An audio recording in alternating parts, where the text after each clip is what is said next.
श्रद्धात्रय विभाग युग नामक सप्तदश अध्याय श्रीमद् भगवद गीता शास्त्र के जिसका विचार चल रहा है और 23वां श्लोक तक विचार हो गया। कल के पाठ का सारांश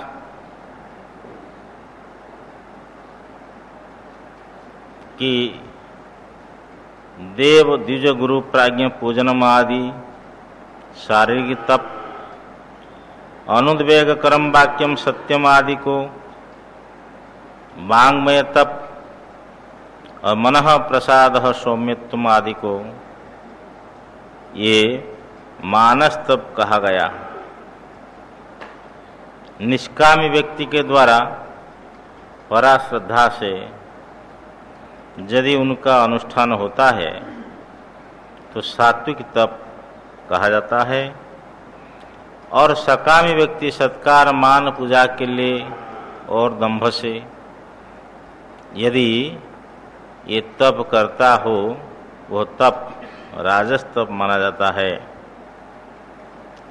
अविवेक निश्चय से अपने कार्यकरण संघात की पीड़ा से अथवा दूसरे के विनाश हेतु जो तप किया जाता है वो मानस तप, वो तामस तप कहा गया है। दान देना चाहिए, सात्विक राजस तामस, इस प्रकार भेद से 3 प्रकार के दान का विधान भगवान ने कहा।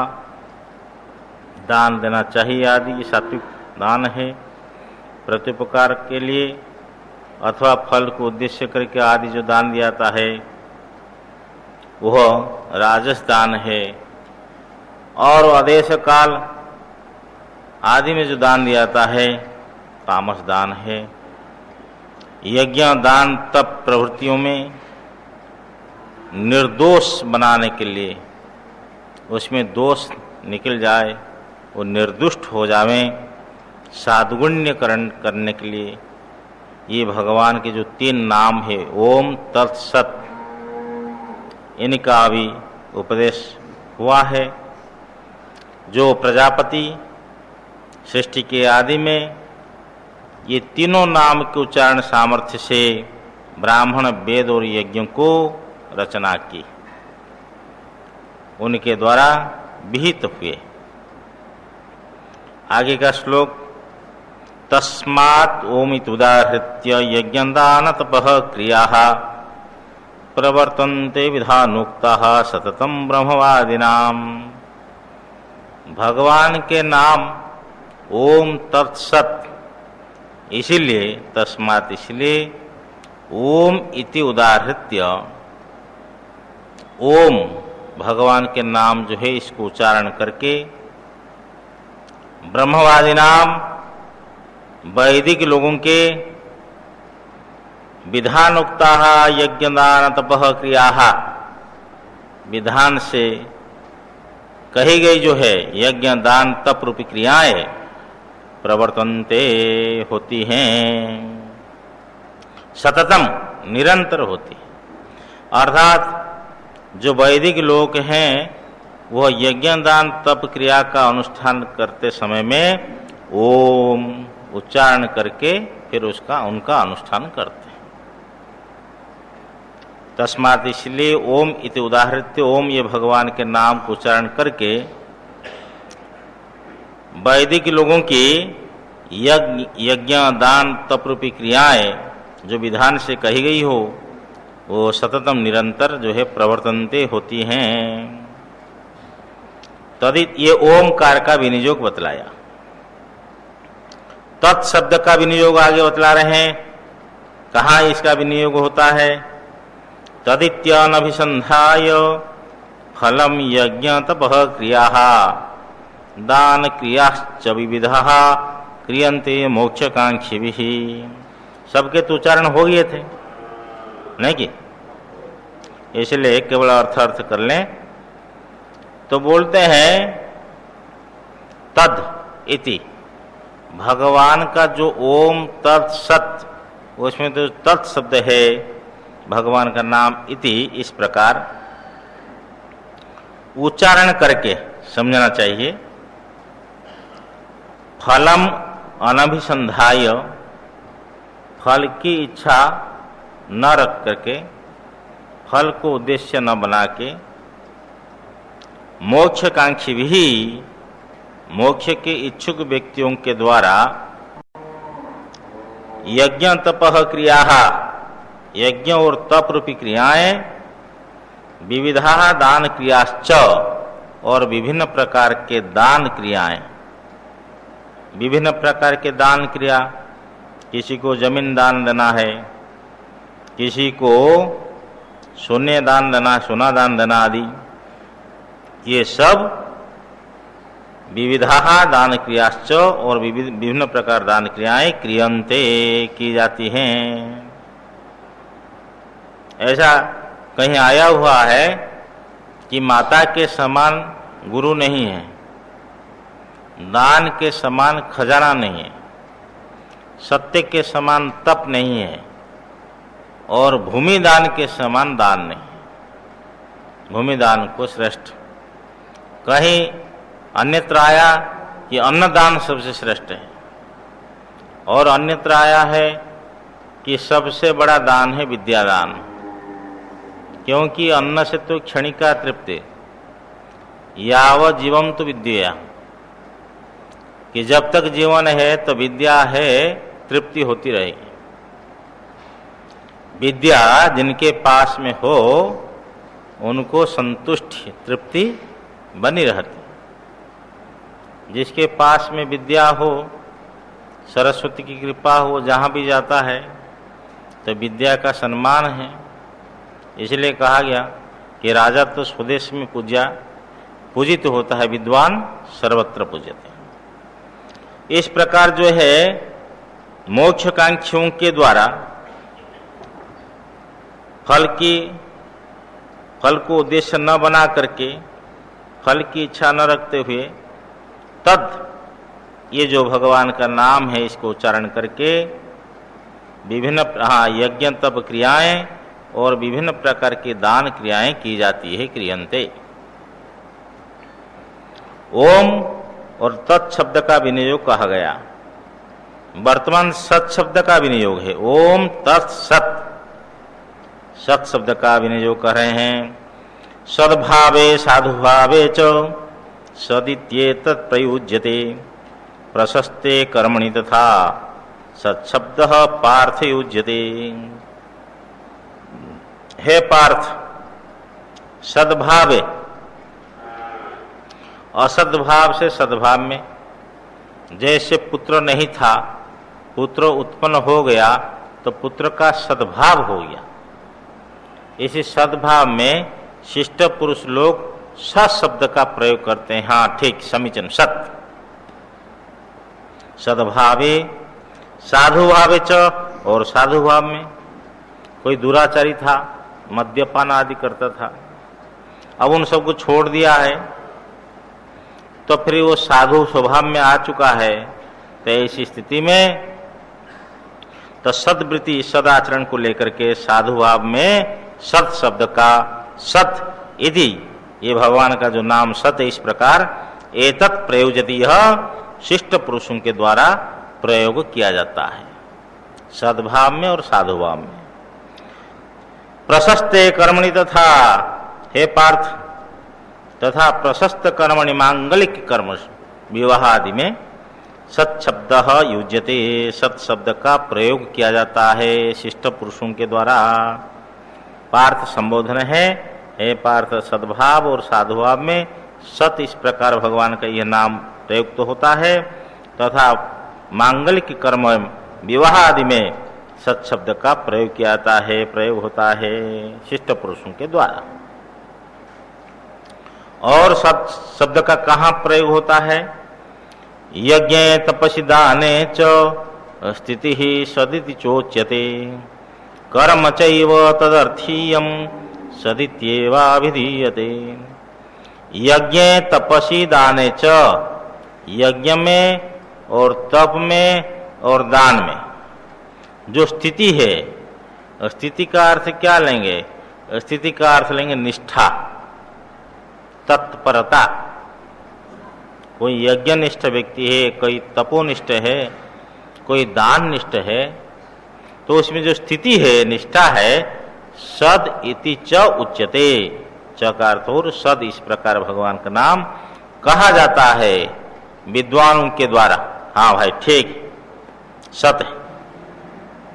कोई यज्ञ करता है ना, तो उसकी फिर प्रशंसा करते, ठीक है सत है, अच्छा कर्म हो रहा है, तपस्या हो रही, ठीक है, समीचीन है, सत्य है, दान दे रहा है, ठीक है, सत्य है। इस प्रकार का प्रयोग किया जाता है विद्वानों के द्वारा। कर्म चैव तदर्थ्यम, तदर्थ्यम का अर्थ क्या लेंगे कि यज्ञ, तप और दान, इसके लिए जो कर्म है वो भी, उसमें भी सत शब्द का प्रयोग होता है। समझ में ना? यज्ञ, तप और दान के लिए जो कर्म है, मानो कोई कर्म किया जाता है, ये कर्म क्यों कर रहे हैं? बोले यहाँ हम यज्ञ करेंगे, अथवा यज्ञ के लिए कर्म कर रहे हैं, हम तप के लिए ये कर्म कर रहे हैं, दान के लिए, दान देना इसलिए ये कर्म कर रहे हैं।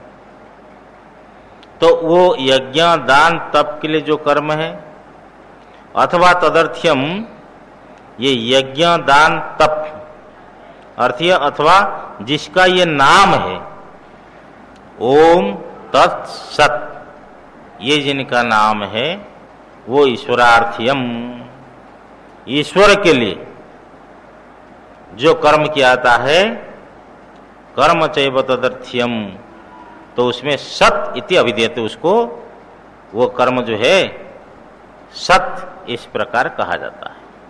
परमात्मा के लिए किया हुआ कर्म सत कहा जाता है, समझ लो। यज्ञ, दान, तप के लिए किया हुआ कर्म, किए जाने वाले कर्म, अथवा परमात्मा के लिए जो कर्म है वो सत शब्द ही कहा जाता है, सत शब्द से ही कहा जाता है, सत इस प्रकार ही कहा जाता है।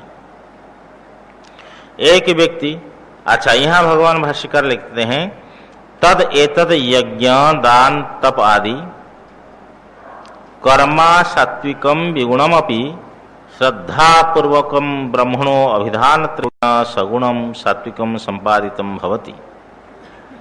ये जो यहाँ यज्ञ, दान, तप आदि कर्म जो है कारणवशात असात्विक हो गया,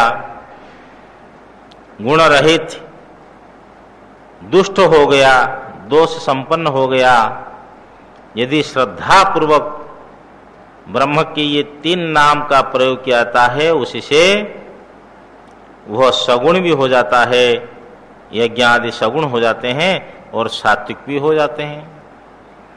तो श्रद्धा पूर्वक करे, आस्तिक व्यक्ति श्रद्धा से भगवान का नाम ले सकता है, नास्तिक व्यक्ति लेता है क्या?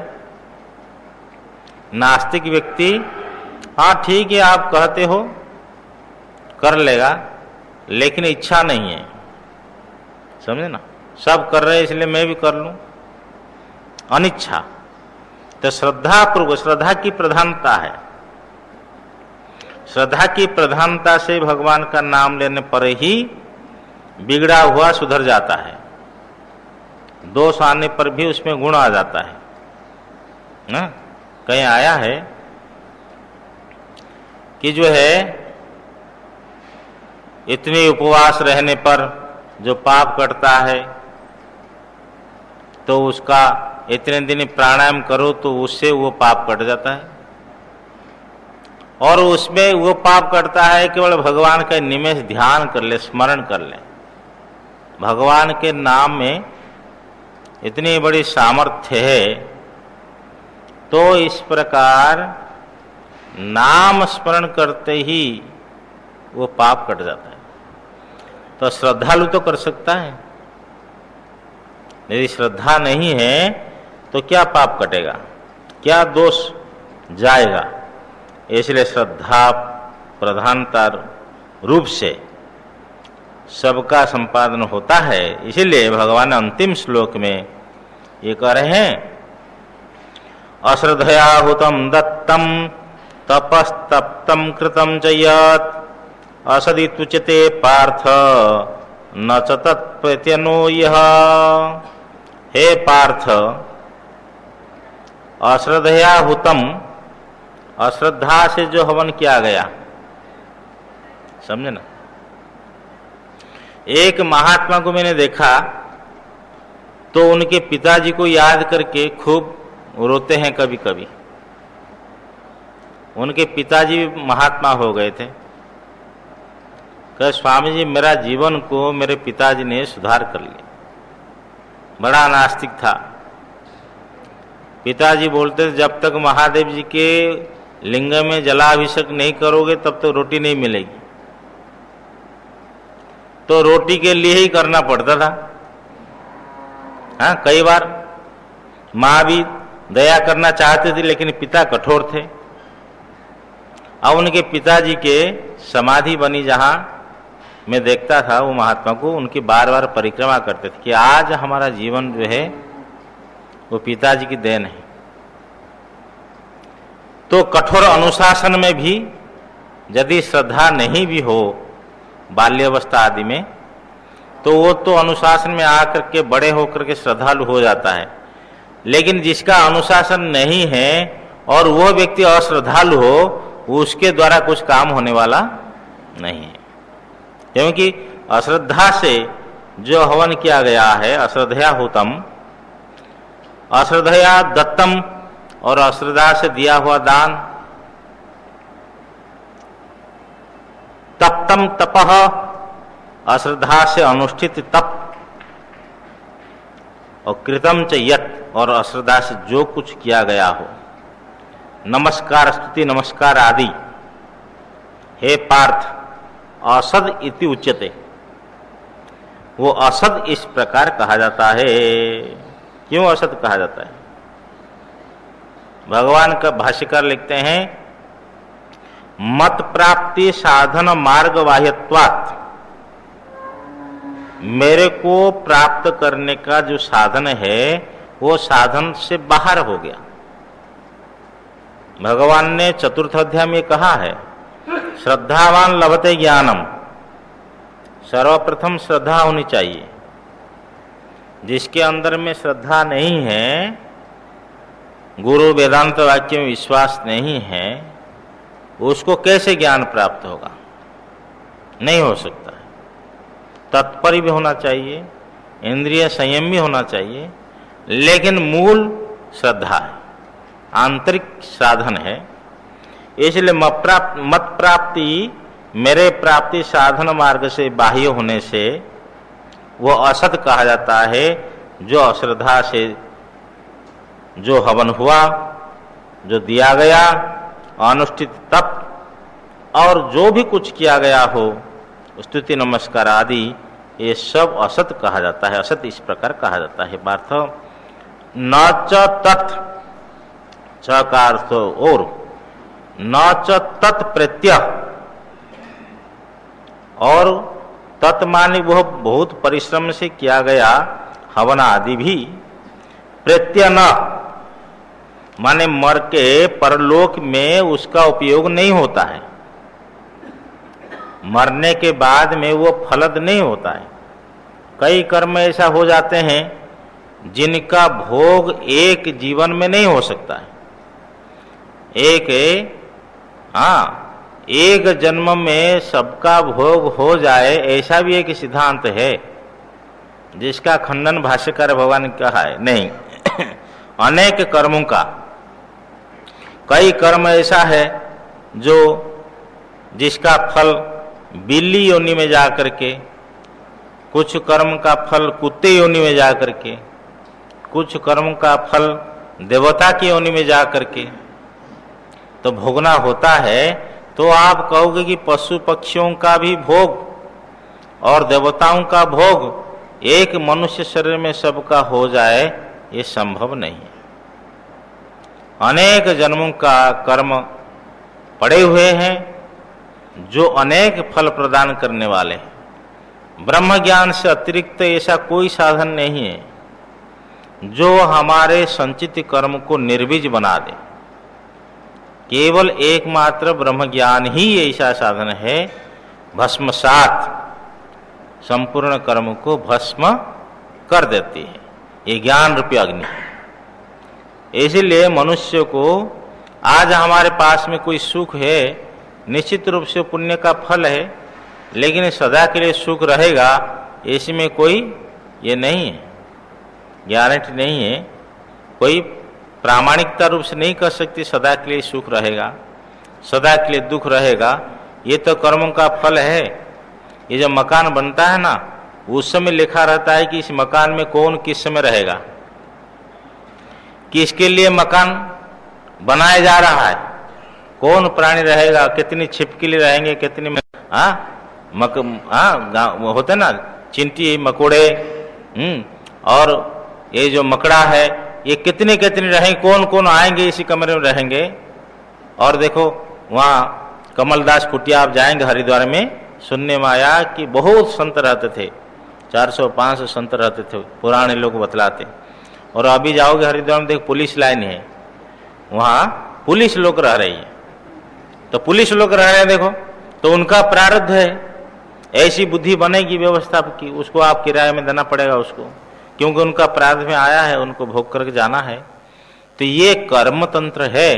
तो हम लोग कभी कभी आश्चर्यचकित हो जाते, ऐसा कैसा हो गया, वो ऐसा ही होगा, ऐसा होना था इसलिए होगा, हो करके रहेगा, समझ ना। ये कर्म तंत्र है। तो इन सब कर्मों का विनाश कोई व्यक्ति करना चाहता है कि और जन्म न लेना पड़े, उसके लिए भगवान का भजन करके आत्मज्ञान को प्राप्त करना चाहिए। तो जो यहाँ कर्म हो जाता है, सब कर्म का फल इस जीवन तो होता नहीं है, मृत्यु के अनंतर भी भोगना पड़ता है। इसलिए भगवान कहते हैं कि जो अश्रद्धा से किया गया हवन आदि वो असत है, और मर के उसका भोग नहीं होता है, मर करके परलोक में उसका उपयोग नहीं होता है। न च तत्प्रेत्य नो, यह इस लोक में भी नहीं है उसका फल। क्यों नहीं है? बोले साधु वीर निंदितत्वात्, साधुओं से निंदित होने से। कोई असत कर्म करता है तो साधु लोग सामने नहीं बोलते, भले ही पीछे तो बोलते, अरे वो तो ढोंग धतुरा करता है, ऐसे बोल देते हैं। हाँ, वो तो ऐसा ही पाखंड रचता है। और जिनकी निंदा साधु लोग की है, प्रामाणिक व्यक्ति शिष्ट पुरुष करते हैं, उनको इस लोक में भी फल नहीं मिला।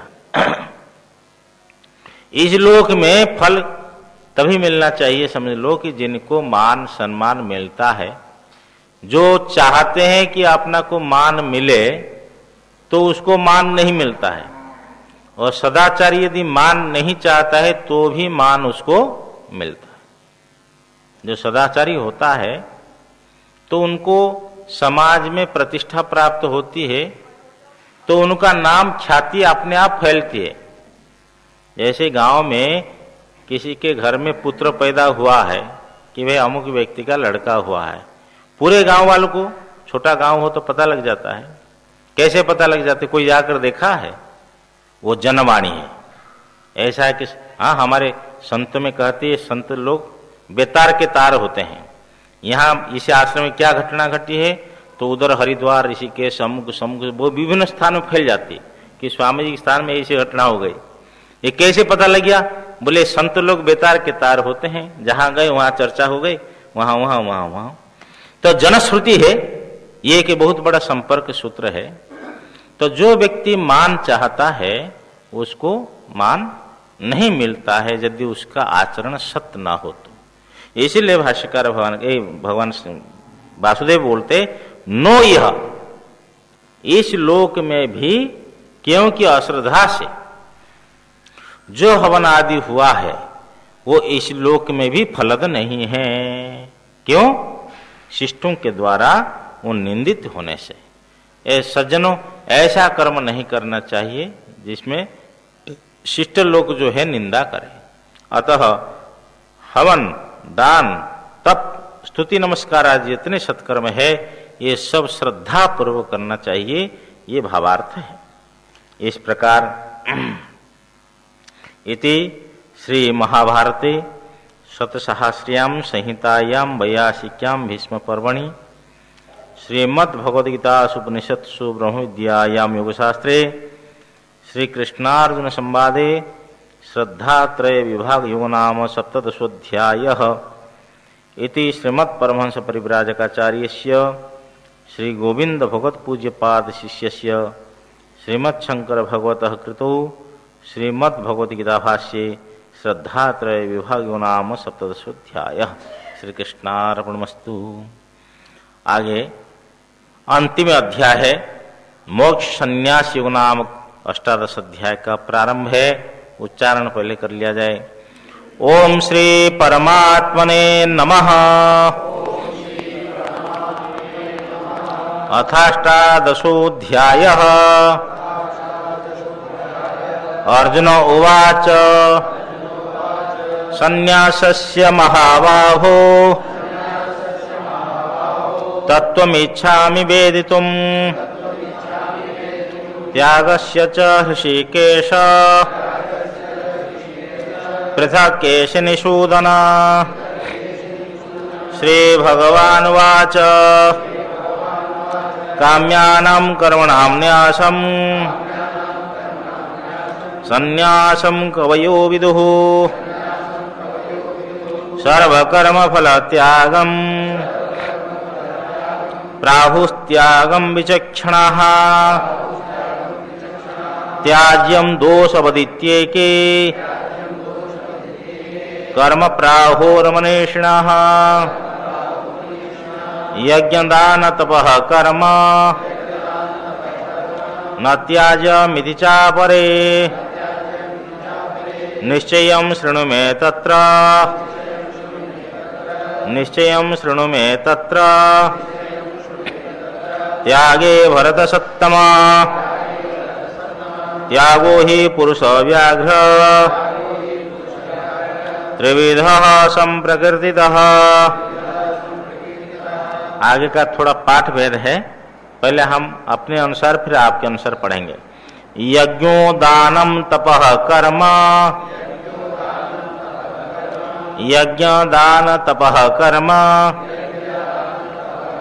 न त्याज्यं कार्यमेव तत् न त्याज्यं कार्यमेव तत्। यज्ञो दानं तपश्चैव पावनानि मनीषिणाम् एतान्यपि तु कर्माणि संगं त्यक्त्वा फलानि च कर्तव्यानिति मे पार्थ निश्चितं मतमुत्तमम्। हरि ओम। अब यह अध्याय का प्रारंभ है। संपूर्ण गीता शास्त्र का अर्थ इस अध्याय में उपसंहार करके और संपूर्ण वेद के अर्थ कहना चाहिए, इसलिए यह अध्याय का आरंभ होता है। संपूर्ण अतीत अध्याय में जो कहा गया अर्थ इस अध्याय में जाना जाता है। अर्जुन संन्यास और त्याग शब्द के जो अर्थ है उसके अर्थ की विशेषता जानने की इच्छा से अर्जुन का प्रश्न है कि संन्यास शब्द का क्या अर्थ है, त्याग शब्द का क्या अर्थ है। अर्जुन अथाष्टादशोऽध्यायः। अर्जुन उवाच। अर्जुन बोले संन्यासस्य महाबाहो तत्त्वमिच्छामि वेदितुम् त्यागस्य च हृषीकेश पृथक् केशिनिषूदन। इस श्लोक में 3 संबोधन शब्द है, संबोधनवाचक। महाबाहो, ऋषिकेश, केशिनिषूदन। हे महाबाहो, हे अंतर्यामी ऋषिकेश इंद्रियों के प्रवर्तक, और केशी नाम असुर को मारा था भगवान ने, इसलिए केशिनिषूदन। संन्यासस्य त्यागस्य च। संन्यास शब्द के अर्थ और त्याग शब्द के अर्थ, यानी संन्यास शब्द के अर्थ का और त्याग शब्द के अर्थ का तत्वम जो उसके याथात्म्य, उस याथात्म्य को पृथक अलग अलग रूप से पृथक भाव से वेदितुम इच्छामि, जानना चाहता हूं कि संन्यास शब्द का क्या याथात्म्य है, क्या अर्थ है, त्याग शब्द का क्या अर्थ है। ठीक। अब देखो, संन्यास और त्याग शब्द यद्यपि गीता शास्त्र में पूर्व अध्याय में कहा गया है, लेकिन स्पष्ट रूप से नहीं कहा गया है। इसलिए पूछने वाले अर्जुन के लिए, उसके निर्णय के लिए भगवान ने कहा। श्री भगवान उवाच, श्री भगवान बोले, काम्यानां कर्मणां न्यासं संन्यासं कवयो विदुः सर्वकर्म फल त्यागम प्राहुस्त्यागम विचक्षणाः। दो प्रकार के कर्म होते हैं, एक शास्त्र विहित और एक शास्त्र निषिद्ध है। वेद विहित कर्म का नाम ही धर्म है। धर्म का कई प्रकार के लक्षण हैं। एक धर्म का यह लक्षण है, वेद विहित जो कर्म है उसी का नाम धर्म है। तो जो विहित कर्म है वह तीन भाग में विभक्त है। एक नित्य कर्म, नैमित्तिक कर्म और काम्य कर्म। नित्य कर्म क्या है? प्रत्येक दिन जो है अग्निहोत्र कर्म करना है। जात पुत्र कृष्ण केश अग्नि आदधीत। ब्राह्मण, क्षत्रिय और वैश्य, इन्हीं के जो उपनयन संस्कार होता है, जनेऊ संस्कार होता है तीनों वर्णों की, और ये गुरुकुल में जाकर के विद्या अध्ययन करते बच्चे, जब विद्या से संपन्न हो जाते हैं तो समावर्तन संस्कार होता है। गुरु की आज्ञा से यह तीनों वापस आते हैं और गृहस्थ आश्रम में प्रवेश करते हैं। इनमें दो प्रकार के ब्रह्मचारी होते हैं, एक नैष्ठिक और एक उपकुर्वाण। उपकुर्वाण जो ब्रह्मचारी है वो गृहस्थ आश्रम में प्रवेश करता है। नैष्ठिक ब्रह्मचारी गुरुकुल में रहता है, गुरु की सेवा करता है। तो गृहस्थ आश्रम में प्रवेश करने के अनंतर तो इनका एक पुत्र हो जावे, काला केश हो। इसका अर्थ है कि 25 और 30 वर्ष की आयु के बीच में गार्हपत्य अग्नि की स्थापना करे। वहां से उसको ध्यान दे कि वो अग्नि कभी न बुझे। यदि अग्नि बुझ जाते तो अग्नि बुझ जाए तो एक प्रायश्चित कर्म होता था, और प्रायश्चित पूर्वक पुनः अग्नि की स्थापना, उसका नाम है गार्हपत्य अग्नि। उस गार्हपत्य अग्नि में से प्रत्येक दिन अग्नि ला करके, एक दक्षिणा अग्नि होती तो उसमें वो अग्नि लाकर दक्षिणा कुंड में आहवन्य और दक्षिणा तीन अग्नियां होती थी, और स्मार्त कर्म करने के लिए और दो अग्नियां होती थी। तो इस प्रकार जो वैदिक कर्म है उसमें आहवन्य कुंड में उस अग्नि को स्थापन, उसको रख करके फिर सायं प्रातः सायं दोनों टाइम जो है तो देवता को उद्देश्य करके हवन करना है। ये प्रत्येक दिन का कार्य है, इसको नित्य कर्म कहते हैं। यावत् जीवेत अग्निहोत्रम जुहियात, जब तक जीवन है। तो मीमांसा शास्त्र में आया आगे विचार करके, हाथ पैर में जब तक सामर्थ्य है, नहीं तो कंपन हो गया और कुछ बात हो गई असमर्थ, तो उसमें तो उसको फिर वो अपने पुत्र को दे देना चाहिए। कहीं ऐसा भी आया है, यदि उनके मन में वैराग्य हुआ है कि अभी हमको संन्यास आश्रम में जाना चाहिए, तो अपने पुत्र को उस अग्नि को दे देना चाहिए, अथवा अग्नि को बुझा सकते हैं भी, ऐसा है। नहीं तो गृहस्थ आश्रम में है तो उसको करना चाहिए। तो संन्यास आश्रम में प्रवेश करने के लिए वैराग्य की आवश्यकता है, समझे ना। ऐसा शास्त्र में आया हुआ है कि जो है ब्रह्मचर्यात् गृही भवेत, गृही भूत्वा बनी भवेत, अथ प्रव्रजेत, ब्रह्मचर्य आश्रम से गृहस्थ बने, गृहस्थ के बाद में वानप्रस्थ बने, फिर उसके बाद में संन्यास ले। इसको बोलते हैं क्रम संन्यास। और जो ब्राह्मण वर्ण के लिए है उनके लिए कहा गया है कि अनिवार्य संन्यास उनके लिए करना लेना चाहिए।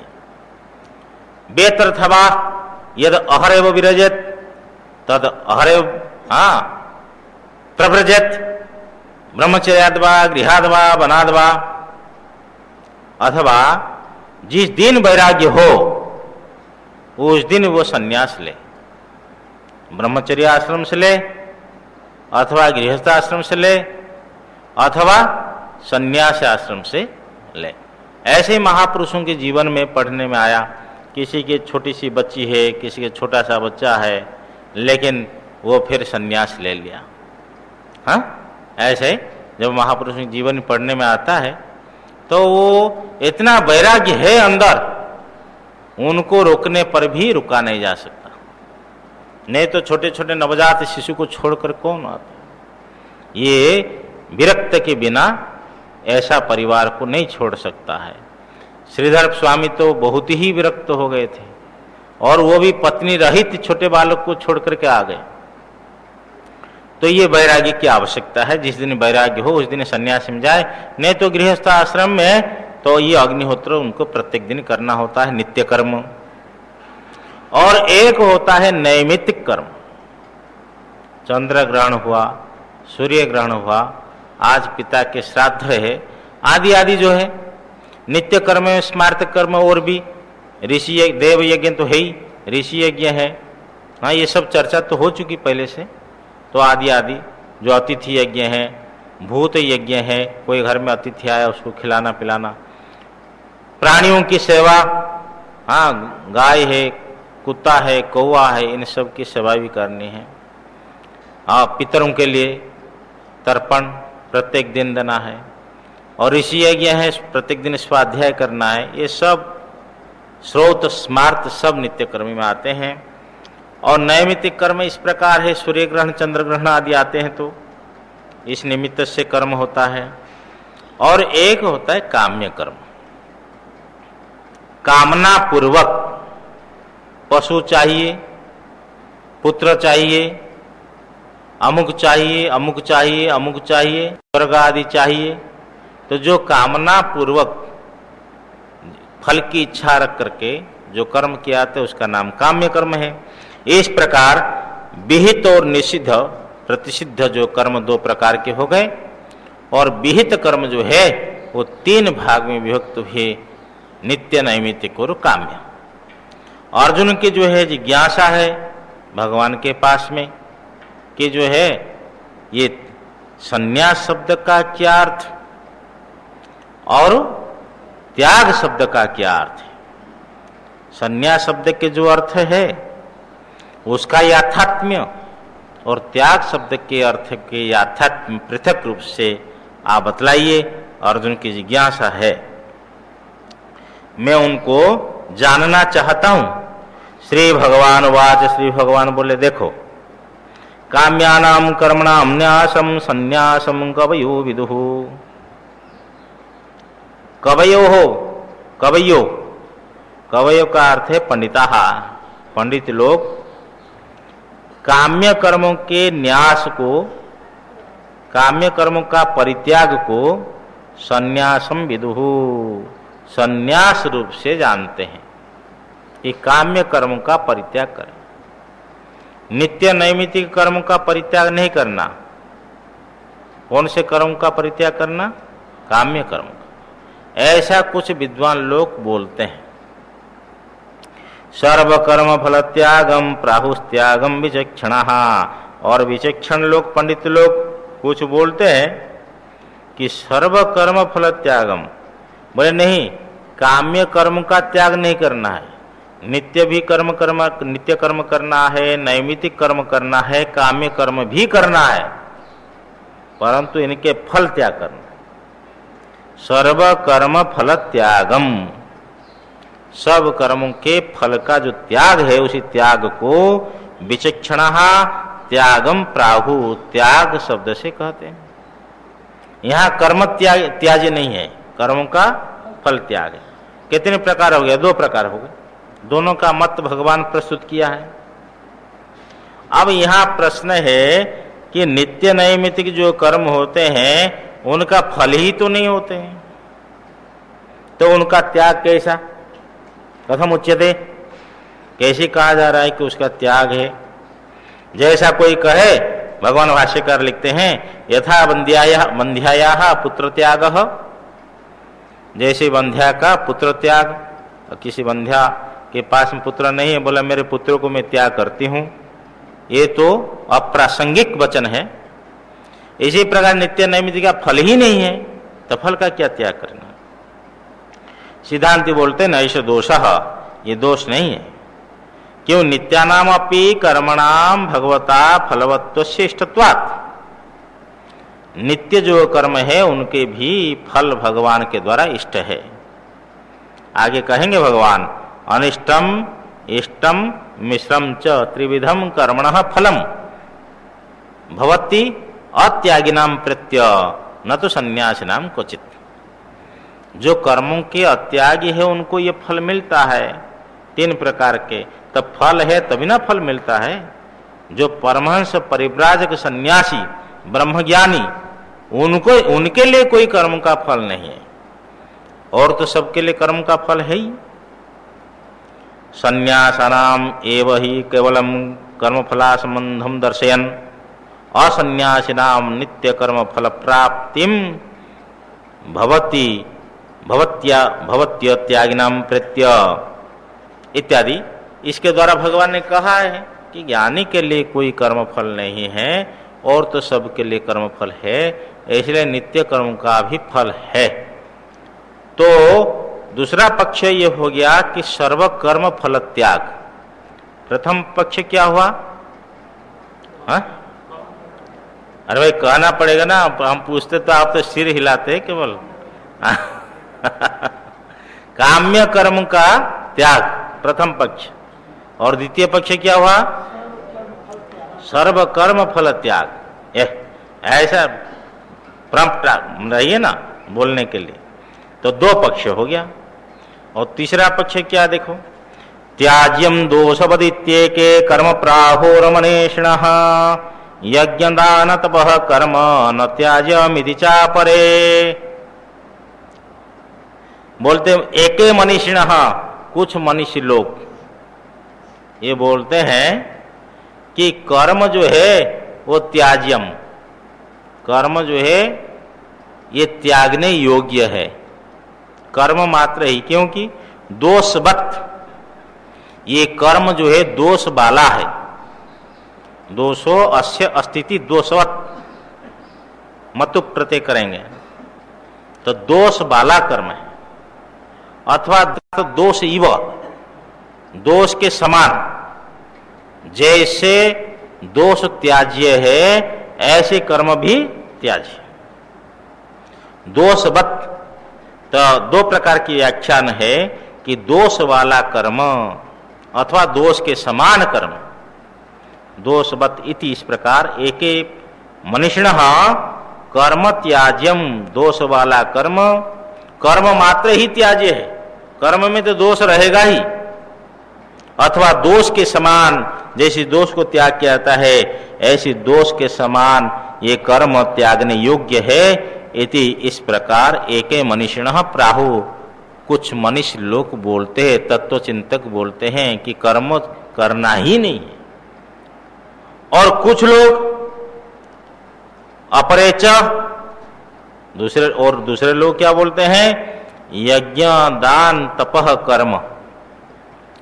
बोले सब कर्म को तो त्याग दें, लेकिन यज्ञ दान तप रूप जो कर्म है न त्याज्यम, उसको त्याग नहीं करना चाहिए। इति, इस प्रकार बोलते हैं, प्राहुर बोलते हैं।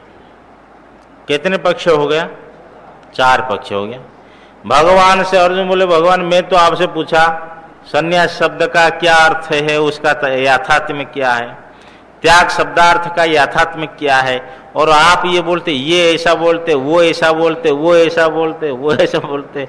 आपसे मैं प्रश्न पूछा तब भगवान कहते चलो 4 प्रकार के विकल्प मैंने आपको सुनाया, उसमें मेरा जो मत है सुन लो। तब भगवान अपना मत बतला रहे हैं। निश्चयं शृणु मे तत्र त्यागे भरत सत्तम, त्यागो ही पुरुष व्याघ्र त्रिविधः संप्रकृतितः। हे भरत सत्तम, हे भरत वंश में श्रेष्ठ, तत्र त्यागे, उस त्याग के विषय में, त्याग शब्द का अर्थ है दोनों, त्याग और संन्यास दोनों एकार्थक है, अलग अलग अर्थ वाला नहीं है। इसलिए तत्र त्यागे, उस त्याग संन्यास के विकल्प में मैं मेरा वचन से, निश्चयं शृणु, मेरा निश्चय को सुनो कि इस चारों विकल्प में मेरा क्या निश्चय है। हाँ, हे भरत सत्तम, उस त्याग संन्यास शब्द विषय में मेरे वचन से, मेरे वचन से निश्चय शृणु, मेरा निश्चय को सुनो। हे पुरुष व्याघ्र, ही का अर्थ क्योंकि त्यागो त्रिविधा संप्रकृतितः, त्याग जो है 3 प्रकार कहा गया है शास्त्रों में, संप्रकृतितः सम्यक कथितः। हाँ, जिस कारण ऐसा है, तामसादि भेद से त्याग संन्यास शब्दवाच्य जो अर्थ है, तो उसको अधिकार करके, माने कर्मिणो अधिकृत्य, कर्मी ही इसका अधिकारी है। जो अनात्मज्ञ है उनके लिए 3 प्रकार के होता है, परमार्थदर्शी के लिए नहीं होता है, समझे ना। इसीलिए ये दुर्ज्ञान है।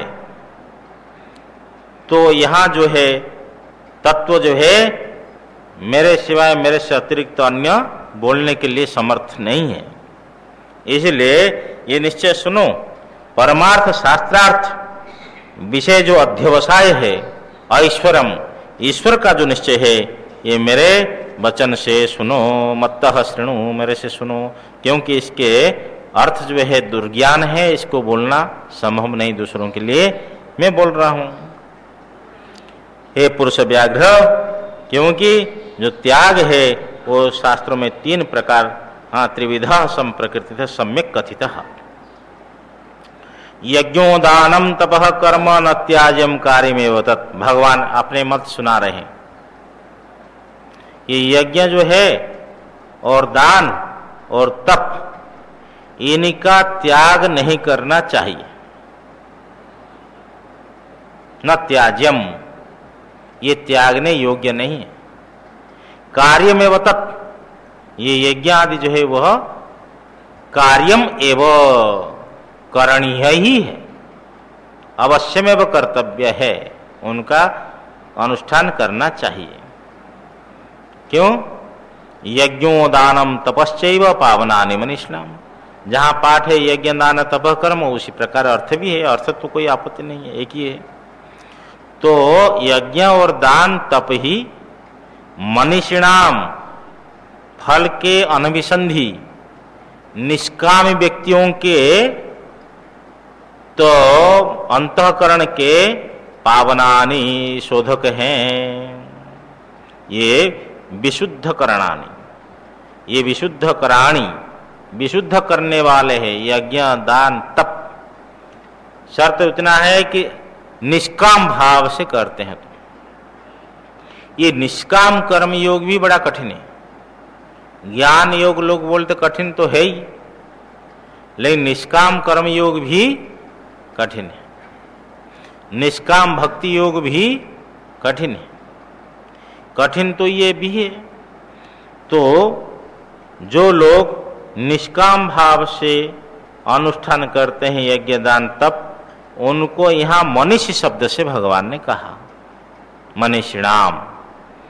ये मनुष्यों के यज्ञ दान जो तप ही पावनानि, शुद्धि करने वाले होते हैं। अच्छा, आगे का उच्चारण हो चुका है?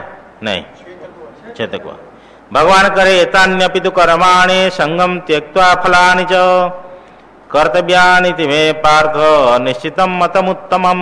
हे पार्थ, एतानि अपितु कर्माणि, अपनी कर्माणि माने तू अर्थ पादपूर्ण में ले सकते। एतानि अपि कर्माणि, ये भी जो निष्काम कर्म है, संगम त्यक्त्वा फलानि च, संग का अर्थ मधुसूदन स्वामी लेते हैं कर्तृत्व अभिनिवेशम। ये संग शब्द का अर्थ है कर्तृत्व अभिनिवेश। कर्तृत्व अभिनिवेश का अर्थ क्या है? करने का अहंकार, कर्तापना का, समझे ना, कर्तापना का अहंकार। व्यक्ति कोई कर्म करता है, मैं ये करूंगा, मैं ये करूंगा, मैं ये कर लिया, करता भी है और बोलता भी है। एक व्यक्ति ऐसा है जो नहीं करता है और बोलता है। ऐसा है, रामायण में एक दोहा संभवतः इस प्रकार आया है कि एक ऐसा पौधा है जिसमें केवल फूल ही फूल लगते हैं, फल नहीं है। और ऐसा है कि फल, ऐसा है कि वृक्ष है जिसमें फूल भी है और फल भी है। और ऐसा है जहां केवल फल ही लगता है। तीन प्रकार का उदाहरण उन्होंने दिया। ऐसा एक व्यक्ति होता है जो करता नहीं है, केवल बोलता है कि ऐसा करूंगा, ऐसा किया, बोलने वाला है। और ऐसा एक व्यक्ति होता है करता भी है और बोलता भी है। और ऐसा एक व्यक्ति होता है जो बोलता नहीं है, करता ही है। करई अपर कहतन बागही, वाणी से नहीं बोलता है, करता है केवल। ये करना हो, करे अथवा न करे, उसके अंदर में करने का अहंकार नहीं होना चाहिए, चाहे वो वाणी से बोले अथवा न बोले। हाँ, नहीं करता है तो भी बोलता है कि मैं ये किया हूं, वो तो अलग व्यक्ति हो गया, वो तो विश्वसनीय नहीं है। आदमी अपनी जो झूठ बोलता है ना, आज एक बार बोलेगा, कल फिर बदल जाएगा वो, उसको ये ध्यान नहीं कि मैं झूठ बोला हूं। आप उसकी वाणी को चेक करते रहिए तो देखना उसमें परिवर्तन होता रहेगा। उसको यदि आप कहेगा आप तो कल ऐसा बोले थे, बोलो हो आपके समझ में फर्क हो गया। बोलते उल्टा चोर जो है कोतवाल को डांटे, वो ऐसे ही पकड़ में आता है ना। जब पकड़ में आता है तो वो उल्टा हो जाता है आदमी जो है। लेकिन जो सत्यनिष्ठ है वो सर्वत्र ही सत्य बोलेगा। तो यहां जो करता है वो करने के अंदर में, उसके अंदर में के अहंकार पड़ा रहता है। यही जीवात्मा में कमी है कि वो नहीं देख रहा है कि भगवान की सृष्टि में इतनी बड़ी सृष्टि है और उस सृष्टि के सहारा के बिना, आश्रय के बिना मैं कुछ भी नहीं कर सकता हूं। अपनी वाणी से भी बोल नहीं सकता हूं कि वाणी मेरी कृति नहीं है। अपने हाथ से भी कुछ नहीं कर सकता, हाथ मेरी कृति नहीं है। और तो बात है कि वाणी हाथ काम दे रहे हैं, जिसे ऑक्सीजन के माध्यम से हम ले रहे जीवन, वो ऑक्सीजन यदि 5 मिनट के लिए बंद हो जाए, हाँ, तो सब ठप हो जाएगा। देखो, फिर भी आदमी, ये जीवात्मा के अंदर में यही अल्पज्ञता है। कुछ कर्म करता है, उसमें करने का अहंकार होता है कि मैंने किया। तो भगवान कहते देखो, इसी का नाम संग है। ये संग को त्याग करके और फलानिच, और फलों को त्याग करके, एतान्यपि, ये जो यज्ञ दान तप नित्य कर्म है, ये भी कर्तव्यानि, करने योग्य हैं, करना चाहिए। हे पार्थ, मैं उत्तमम निश्चितम मतम, हाँ, निश्चितम उत्तमम मतम, मेरा ये निश्चय किया गया श्रेष्ठ मत है। देखिए, एतान्यपि लगा दिया। एतान्यपि लगाने से क्या हुआ कि यदि ये भी कर्म यदि माने संग सहित हो और फलार्थी हो, ये भी बंधन के हेतु है, चाहे नित्य कर्म भले ही करता रहे। सासंगस्य फलार्थिनो बंधयेतव एतान्यपि कर्माणि मुमुक्षुः कर्तव्यानि इत्यपि शब्दार्थः शब्दस्यार्थः न तो अन्यानि कर्माणि अपेक्षेतान्यपि इति उच्यन्ते, कि दूसरे कर्मों को अपेक्षा करके अपि शब्द का यहाँ प्रयोग नहीं हुआ है। ये भी कर्म, ऐसा शब्दों का अपेक्षा यहाँ नहीं है कि बोलते हैं यदि संग सहित, कर्तृत्व अभिमान सहित और फलों की इच्छा लेकर के ये भी कर्म किया जाता है यज्ञ दान, तभी ये भी बंधन के हेतु बन जाते हैं। ये बंधन के हेतु न हो, इसलिए संग और फलों का त्याग करके ये कर्म कर्तव्य है। पार्थ, ये भगवान कहते हैं मेरा जो है ये निश्चय किया गया उत्तम मत है, श्रेष्ठ मत है, भगवान के द्वारा निश्चित मत है। यदि आप अपि शब्द को लेकर के दूसरे के साथ लगा लोगे कि दूसरे लोग इस प्रकार वर्णन करते हैं कि नित्य कर्मों का फल तो अभाव है, फिर संगम त्यक्त्वा फलानि च, ये कैसी बात है, नित्य कर्मों का फल ही नहीं है। इसलिए कहा एतान्यपि यानि काम्यानि कर्माणि नित्येभ्यो अन्यानि एतान्यपि कर्तव्यानि किमुत यज्ञ दान तपासि नित्यानिति। तो उनके ये व्याख्यान रहता है कि जो काम्य कर्म है ये भी एतान्यपि यानि काम्यानि कर्माणि, नित्यों से जो भिन्न है, ये भी कर्तव्य है। काम्य कर्म भी कर्तव्य है, संग और फल को त्याग करके। ऐसा अपि शब्द से दूसरे अर्थ करते हैं। फिर क्या कहना चाहिए कि यज्ञ दान तप, ये नित्य कर्म जो है ये संग और फल को त्याग करके करना चाहिए, कहना ही क्या है। ऐसे जो व्याख्यान करते हैं ये असत है, क्योंकि नित्य कर्मों के यहाँ फल होते हैं, ये उपाधि तो है भगवान के द्वारा यहाँ कहा गया है। यज्ञो दानम तपश्चैव पावनानि मनीषिणाम, यज्ञ दान तप में ये सामर्थ्य है।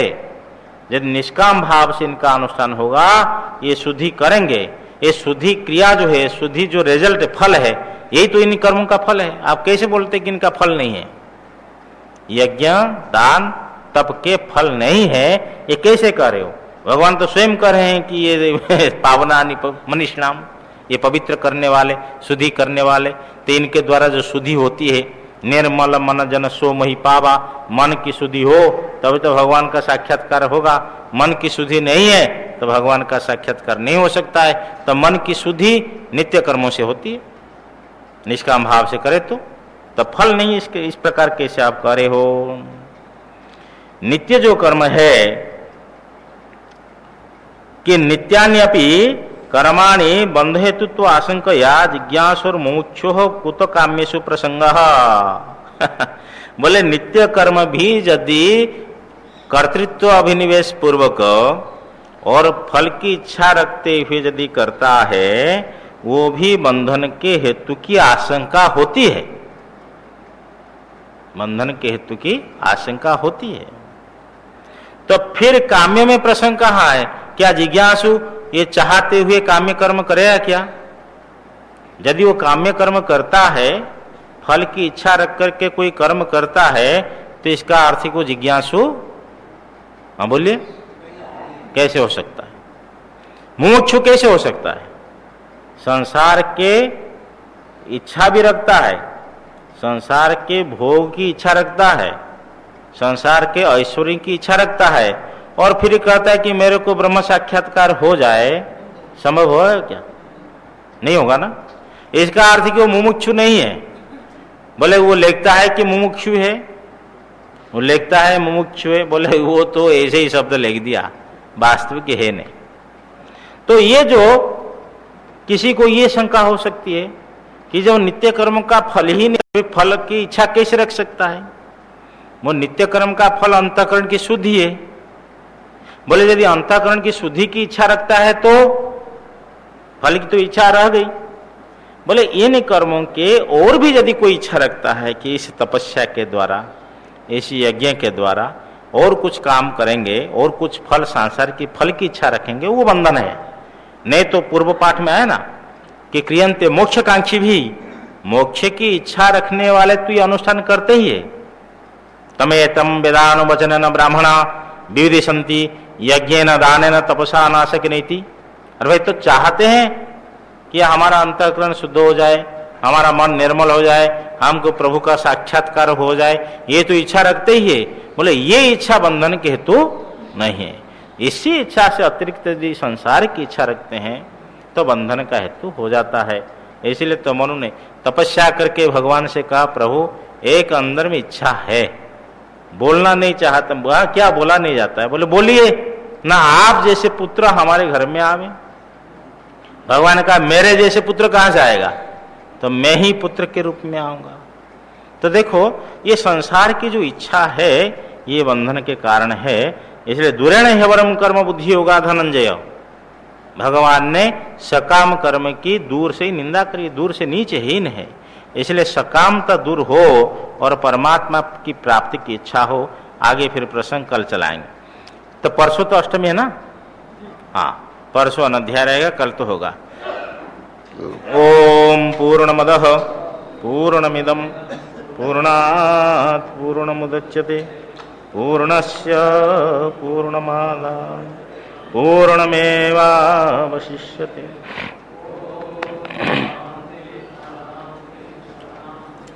शंकरं शंकराचार्यं केशवं बादरायणं सूत्रभाष्य कृतौ वन्दे भगवन्तौ पुनः पुनः। ईश्वरो गुरुरात्मेति मूर्तिभेदविभागिने व्योमवद्व्याप्तदेहाय दक्षिणामूर्तये नमः। ओम शांति शांति शांति। सच्चिदानंद भगवान की जय।